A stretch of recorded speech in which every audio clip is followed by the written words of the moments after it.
সুপ্রভাত দর্শকবৃন্দ, আমি রেবতী রামাস্বামী অ্যাপোলো সেকেন্দ্রাবাদ থেকে। চলুন আমরা এই সবচেয়ে সাধারণ অপারেশন নিয়ে আলোচনা করি, যেটাকে হিস্টেরেক্টমি বা জরাজু অপসারণ বলা হয়। প্রথমে আমি কিছু শেয়ার করতে চাই। হিস্টেরেক্টমি একজন নারীর মনে সর্বশেষ বিকল্প হওয়া উচিত। তার রক্তক্ষরণ সমস্যা, ফাইব্রয়েড সমস্যা অথবা ডিম্বাশয়ের সিস্ট সমস্যার জন্য জরাজু অপসারণের আগে তাকে অবশ্যই সব বিকল্প উপায় চেষ্টা করে দেখা উচিত। বিশেষ করে আপনি যদি 4-0 বছরের কম বয়সী তরুণী হন, তাহলে দয়া করে জরাজু অপসারণকে কোনো বিকল্প হিসেবে ভাববেন না।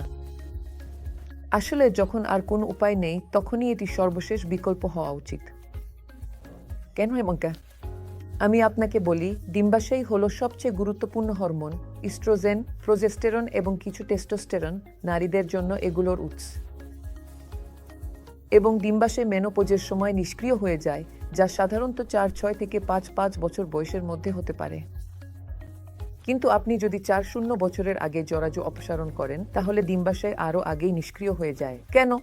কারণ ডিম্বাশয়ের রক্ত সরবরাহ এবং জরাজুর রক্ত সরবরাহ নির্দিষ্ট কিছু স্থানে একে অপরের সঙ্গে জড়িত। আর যখন আমরা জরাজু অপসারণ করি, তখন ডিম্বাশয়ের রক্ত সরবরাহে বিঘ্ন ঘটে। ফলে ডিম্বাশয় আগেভাগে অকেজো হয়ে যেতে পারে, ডিম্বাশয় সিস্ট হতে পারে। তাই আমার সকল দর্শকের প্রতি অনুরোধ, 4-0 বছরের আগে জরুরি প্রয়োজন ছাড়া কখনোই জরাজু অপসারণের কথা ভাববেন না।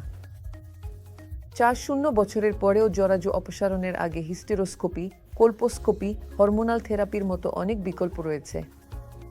এটা আপনার চিন্তার একেবারে শেষ বিষয় হওয়া উচিত।